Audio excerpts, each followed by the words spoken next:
Abroad education മെയിനായിട്ട് വേറൊന്നുമില്ല. International exposure കിട്ടുക, ക്വാളിറ്റി എഡ്യൂക്കേഷൻ, നല്ല ലിവിങ് ലൈഫ് സ്റ്റൈൽ. ഇപ്പോൾ നാട്ടിൽ നിൽക്കുന്ന ഒരു കുട്ടി നഴ്സിംഗ് പഠിച്ചു കഴിഞ്ഞാൽ ഇത് കഴിഞ്ഞിട്ട് ആ കുട്ടി പോകാൻ പ്ലാൻ ചെയ്യുന്ന എടുക്കുകയാണ് ജർമ്മനിക്കാണ്. ഈ ജർമ്മനിയിൽ വർക്ക് പെർമിറ്റിൻ്റെ പിന്നിൽ ഒരുപാട് നടക്കേണ്ടി വരും. അപ്പോൾ അവർ ആഗ്രഹിക്കുന്നത് എന്താണെന്ന് വെച്ച് കഴിഞ്ഞാൽ അവർ ആഗ്രഹിക്കുന്ന കാര്യം എന്നിൽ നിന്ന് വരണം.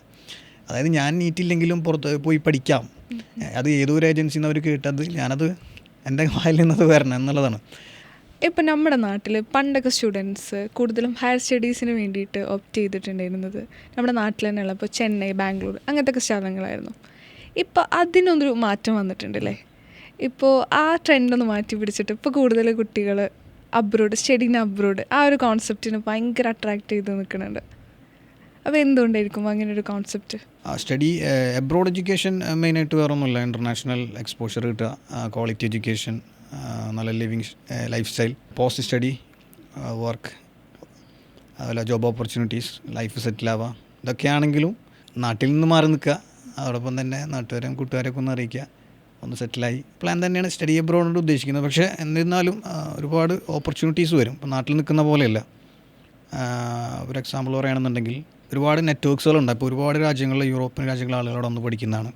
ഇപ്പോൾ ഒരു മലയാളി ആ ഒരു എക്സ്പോഷറിലേക്ക് ചെല്ലുമ്പോൾ തന്നെ ആദ്യം ഒന്ന് അഡാപ്റ്റ് ആകാൻ ബുദ്ധിമുട്ടായിരിക്കും. പല കാര്യങ്ങളിലും ലാംഗ്വേജുകളായാലും അവരുടെ ലൈഫ് സ്റ്റൈലോട്ട് ഫുഡിങ് ആദ്യം ഒന്ന് സെറ്റാകാൻ വളരെ ബുദ്ധിമുട്ട് തന്നെ ആയിരിക്കും. പക്ഷേ പിന്നീട് അവിടെ നിന്ന് അങ്ങോട്ടുള്ളൊരു ലൈഫ് ഭയങ്കര ചേഞ്ച് കാണാൻ പറ്റിയിട്ടുണ്ട്. അത് പലരും ഇങ്ങനെ അവരുടെ വ്ളോഗിലൂടെയും അവരുടെ ഡെയിലി സ്റ്റോറീസിലൂടെയൊക്കെ കാണാൻ പറ്റുന്നുണ്ട്. അപ്പോൾ ഇത് അടുത്ത സെറ്റ് ടീം റെഡി ആയിട്ട് അടുത്ത ഇൻടേക്കിലേക്ക് ഇങ്ങനെ കണ്ടിന്യൂസ് ആയിട്ട് പോകുന്നതാണ് മെയിനായിട്ട് ഇപ്പോൾ ട്രെൻഡിങ് ആയിട്ട് വരാനുള്ള കാരണം. മെയിനായിട്ട് സോഷ്യൽ മീഡിയയുടെ ഒരു ഇൻഫ്ലുവൻസ് തന്നെയാണ് ഭയങ്കരമായിട്ട് ബാധിച്ചിട്ടുണ്ട് ഈ സ്റ്റഡി അബ്രോഡിൽ. പക്ഷേ അതിൽ യഥാർത്ഥത്തിൽ സ്റ്റഡി അബ്രോഡ് തിരഞ്ഞെടുക്കുമ്പോൾ ഒരുപാട് കാര്യങ്ങൾ ശ്രദ്ധിക്കേണ്ടതുണ്ട്. ഇതെല്ലാം നോക്കാതെ ഒരു ഡാർക്ക് സൈഡ് ഉണ്ട് സ്റ്റഡി അബ്രോഡിൽ.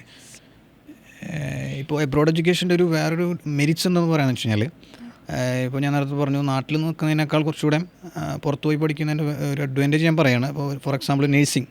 ഇപ്പോൾ നേഴ്സിംഗിൻ്റെ കേസ് പറയുകയാണെങ്കിൽ നാട്ടിൽ പഠിച്ച് ഒരു 2 വർഷം എക്സ്പീരിയൻസ് ഉണ്ടെങ്കിലാണ് നമുക്ക് UAE അല്ലെങ്കിൽ സൗദി, കുവൈത്ത്, ഖത്തർ, GCC കൺട്രികളിൽ നമുക്ക് ഒരു ജോബ് വർക്കിംഗ് ലൈഫിലേക്ക് വരാൻ പറ്റുള്ളൂ. 2 വർഷത്തെ എക്സ്പീരിയൻസും ലൈസൻസിലേക്കൊക്കെ വരണം. പക്ഷേ അത് ഒരു ജർമ്മനിയിലൊക്കെ ആകുമ്പോൾ അവിടെ നിന്ന് തന്നെ പഠിച്ച് അവിടെ നിന്ന് തന്നെ ഒരു വർക്ക് പെർമിറ്റിലേക്ക് മാറാനുള്ള ഓപ്പർച്യൂണിറ്റി ഉണ്ട് യൂറോപ്യൻ കൺട്രികളിൽ. പിന്നെ എസ്പെഷ്യലി ഷെങ്കൻ യൂണിയനിലൊക്കെ ഏതെങ്കിലും ഒരു കൺട്രിയിൽ വർക്ക് ചെയ്യണമെന്നുണ്ടെങ്കിൽ ഇവിടെ എല്ലാം ഏകദേശം 29 കൺട്രീസിൽ ട്രാവൽ ചെയ്തുകൊണ്ട് വർക്ക് ഫൈൻഡ് ചെയ്യാം. ജോബ് വർക്കിംഗ് ലൈഫിലേക്ക് ഒരു ഈസി ആക്സസ് ഉണ്ടാവും. അപ്പോൾ നാട്ടിൽ നിൽക്കുന്ന ഒരു കുട്ടി നഴ്സിംഗ് പഠിച്ചു കഴിഞ്ഞാൽ ഇത് കഴിഞ്ഞിട്ട് ആ കുട്ടി പോകാൻ പ്ലാൻ ചെയ്യുന്ന എടുക്കുകയാണ് ജർമ്മനിക്കാണ്. ഈ ജർമ്മനിയിൽ വർക്ക് പെർമിറ്റിൻ്റെ പിന്നിൽ ഒരുപാട് നടക്കേണ്ടി വരും. അത് ഒരുപാട് നടന്നതിൻ്റെ ഒരുപാട് അനുഭവങ്ങൾ എനിക്കറിയാം. 5, 6 ലക്ഷം 10 ലക്ഷം വരെ കൊടുത്ത് അടച്ച് കൊടുത്ത് വർക്ക് പെർമിറ്റിൽ പോലുള്ള സ്കാമുകളിൽ പെടുന്നവരുണ്ട്. ഇവരുദ്ദേശിക്കുന്ന എടുക്കുകയാണ് മൈഗ്രേഷൻ തന്നെ. അപ്പോൾ അത് കുറച്ചുകൂടെ മുൻകൂട്ടി കാണുന്ന കുട്ടികളാദ്യം തന്നെ ജർമ്മനിയിൽ പ്ലാൻ ചെയ്യും. പിന്നെ അവിടെ ഒരു വർക്ക് ലൈഫിലേക്ക് പെട്ടെന്ന് തന്നെ ജമ്പ് ചെയ്യാം എന്നുള്ളതാണ് സ്റ്റഡി അബ്രോഡിൻ്റെ ഒരു മെരിറ്റായിട്ട് എനിക്ക് തോന്നിയത്. ഒരു നേഴ്സിങ്ങിൻ്റെ കേസിൽ ഒരു എക്സാമ്പിളാണ് പറഞ്ഞത്. മാനേജ്മെൻറ്റ് കോഴ്സ് ആണെങ്കിൽ വേറെ ഉണ്ട്. ഇപ്പോൾ ഞാൻ നേരത്തെ പറഞ്ഞു അവരുടെ ക്വാളിറ്റി മാറുന്നുണ്ട്, അവരുടെ മൊത്തത്തിൽ ലൈഫ് സ്റ്റൈല്, ലാംഗ്വേജ്, അവരുടെ ഒരു ക്യാരക്ടർ, ബിഹേവിയർ എല്ലാം ഒരു ചേഞ്ചിങ് ഉണ്ടാവും. ഇൻ്റർനാഷണൽ എക്സ്പോഷറിൽ കിടക്കുക എന്ന് പറഞ്ഞാൽ വലിയൊരു സംഭവം തന്നെയാണ്. ഇപ്പോൾ നിഹാലിനെ ഓൾറെഡി പരിചയമുണ്ട്. അപ്പോൾ യു കെയിൽ ഏതായിരുന്നു യൂണിവേഴ്സിറ്റി ഓഫ് സെൻട്രൽ ലാങ്കേഷ്യർ. ഇപ്പോൾ ഏകദേശം അത്യാവശ്യം എക്സ്പീരിയൻസ് ഉണ്ടാവും അല്ലേ? യു കെയിൽ ഉണ്ടായിട്ടുള്ള അനുഭവങ്ങൾ ഞാൻ പറയേണ്ട കാര്യമില്ല. നാട്ടിൽ നിന്ന് ആ +2 കഴിഞ്ഞ് അല്ലേ, 12th കഴിഞ്ഞിട്ട് ഇവിടെ ഗ്യാപ്പ് ഉണ്ടായിട്ടുണ്ട് അല്ലേ, ചെറിയൊരു ഗ്യാപ്പ് കഴിഞ്ഞിട്ടാണ് ഡിഗ്രി ഞാൻ ഇവിടെ നിന്ന് ചെയ്തു. ദെൻ എൻ്റെ MBA PGക്ക് വേണ്ടി ഞാൻ യു കെയിൽ പോയി. 2 ഇയേഴ്സ് അവിടെ ഉണ്ടായിരുന്നു. ഞാൻ പറയേണ്ട കാര്യമില്ല, അത്യാവശ്യം എക്സ്പീരിയൻസ്ഡ് ആവും.